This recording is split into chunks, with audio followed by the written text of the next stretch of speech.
Hello, friends. Our book today is called Harold and the Purple Crayon by Crockett Johnson. Harold and the Purple Crayon. One evening, after thinking it over for some time, Harold decided to go for a walk in the moonlight.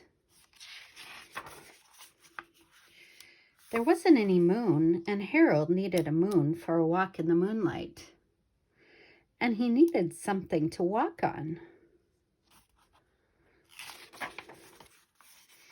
He made a long, straight path so he wouldn't get lost. And he set off on his walk, taking his big crayon with him.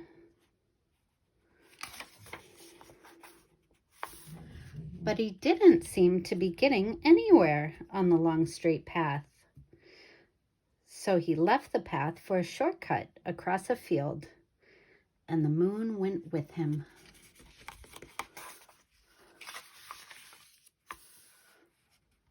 The shortcut led right to where Harold thought a forest ought to be.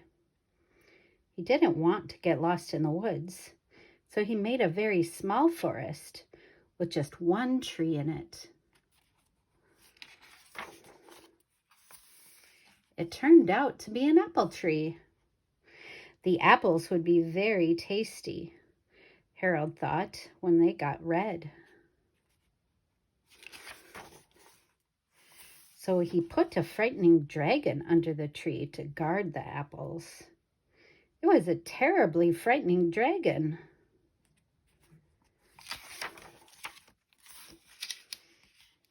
It even frightened Harold. He backed away. His hand holding the purple crayon shook. Suddenly he realized what was happening. But an ocean, or by then, Harold was over his head in an ocean.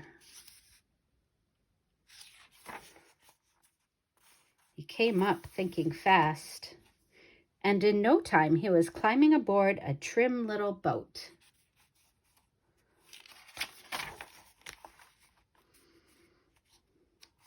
He quickly set sail, and the moon sailed along with him.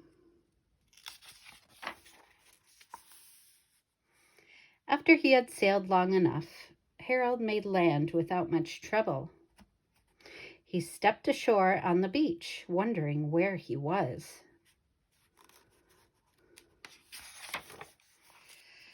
The sandy beach reminded Harold of picnics, and the thought of picnics made him hungry.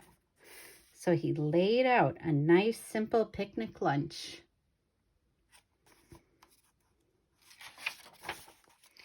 There was nothing but pie.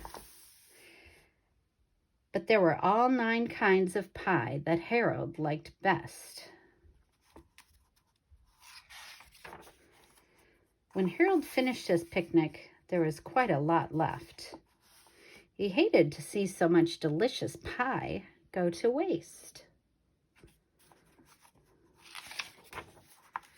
So Harold left a very hungry moose and a deserving porcupine to finish it up.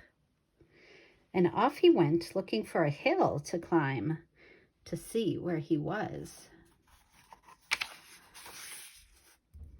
Harold knew that the higher up he went, the farther he could see. So he decided to make the hill into a mountain. If he went high enough, he thought, he could see the window of his bedroom. He was tired and felt he ought to be getting to bed. He hoped he could see his bedroom window from the top of the mountain.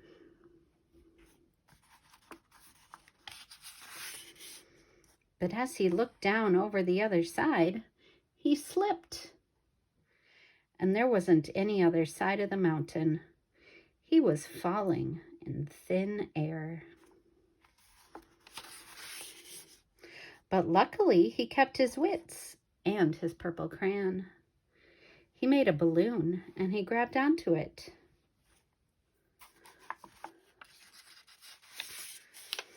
And he made a basket under the balloon, big enough to stand in. He had a fine view from the balloon, but he couldn't see his window. He couldn't even see a house. So he made a house with windows, and he landed the balloon on the grass in the front yard. None of the windows was his window. He tried to think where his window ought to be. He made some more windows. He made a big building full of windows. He made lots of buildings full of windows. He made a whole city full of windows.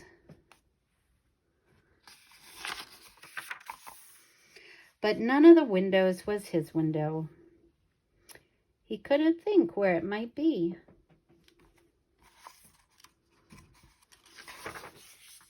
He decided to ask a policeman. The policeman pointed the way Harold was going anyway, but Harold thanked him.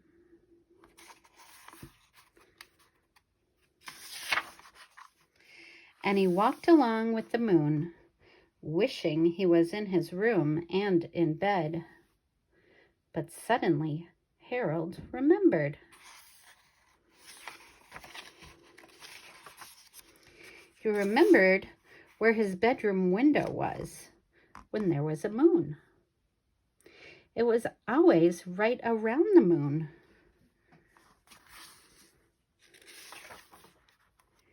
And then Harold made his bed.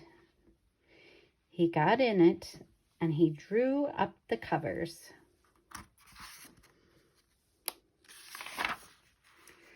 The purple crayon dropped on the floor, and Harold dropped off to sleep.